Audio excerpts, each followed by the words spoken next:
이라고 그래요. 제가 피의사실 공포에 대한 질의에 대해서 내로남불은 그럴 때 쓰는 게 아니죠. 제 질의를 잘 들으셨나 모르겠는데요. 제가 언제 피의사실 공표 잘했다고 했습니까? 피의사실 공표 하라고 했습니까?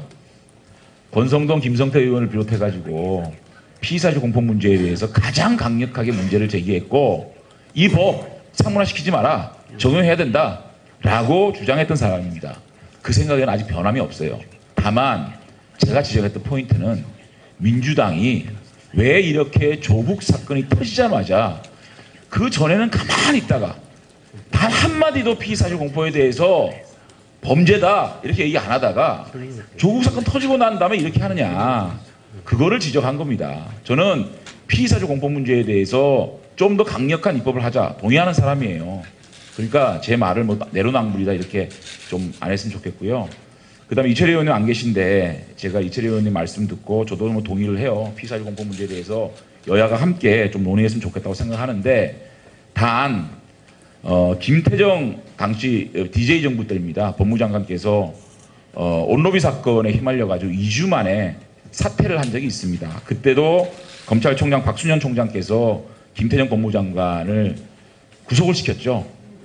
그때 아마 김대중 대통령은 이 김태정 장관에 대해 사실은 빚을 진 상황이었어요. DJ 비자금 사건을 수사 유보를 시킨 분이잖아요.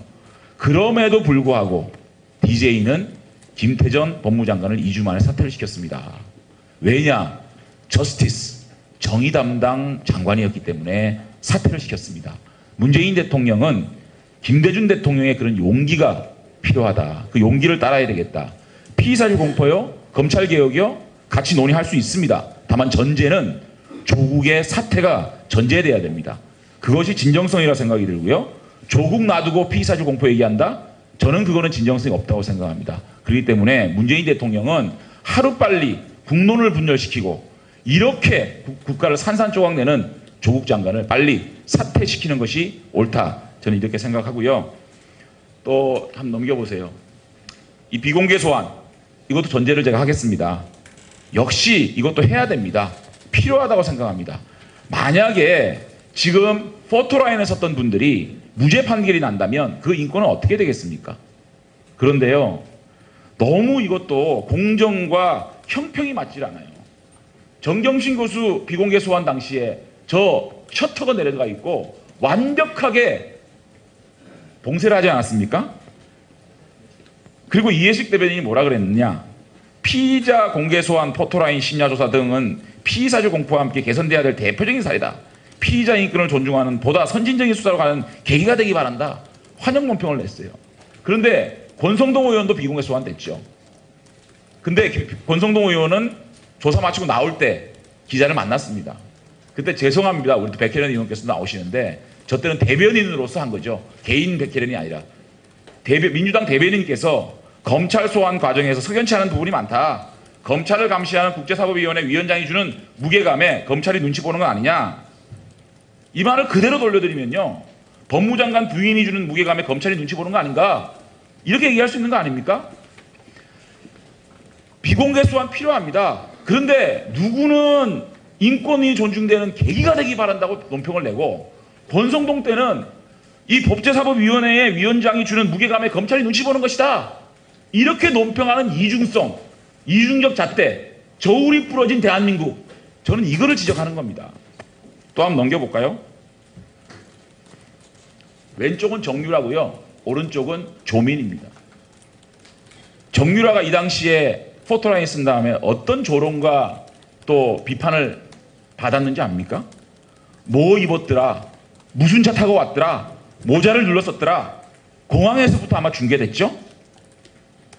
대변인 논평이 또 좀 잔인합니다. 자고 우면하지 말고, 저것도 죄송합니다. 민주당 대변인입니다.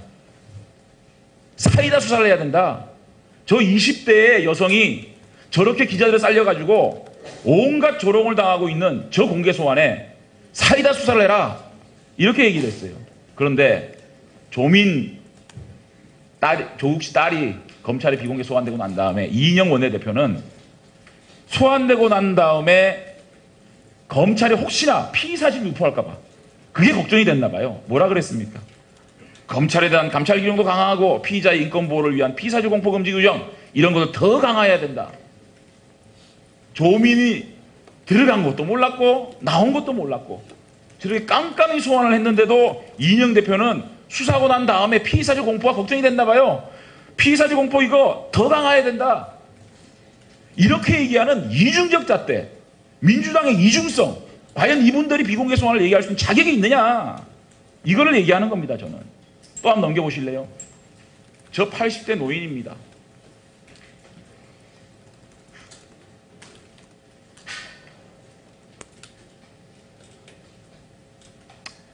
한쪽 눈이 안 보이세요?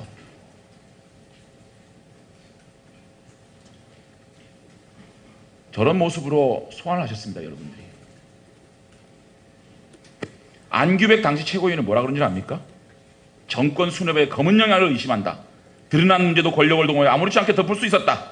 거대한 권력의 비호 아래 깊고 넓게 펼쳐진 어둠을 걷어내기 위해 멈출 시간이 없다. 이런 모습으로 검찰에 소환되는 80대 노인의 소환을 보고 민주당 최고위원이 한 잔인한 말입니다. 이래놓고 비공개 소환이 인권을 얘기한다고 얘기할 수 있습니까? 인권을 얘기할 수 있는 자격 있는 사람들입니까? 넘겨보십시오.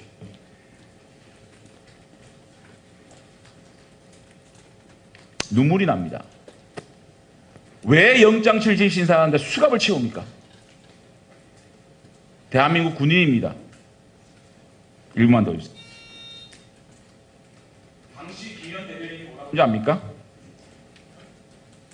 박근혜 대통령의 눈물을 흘리며 희생자 이름을 부르는 식으로 감성적인 모습을 시연하고자 제안했다. 여성 대통령에서 모성애 이미지 제고를 할 걸 조언했다. 정권 책임론이나 걱정하는 정권의 홍위병이었다. 저런 모습을 보고도 이렇게 잔인한 얘기를 했던 민주당입니다.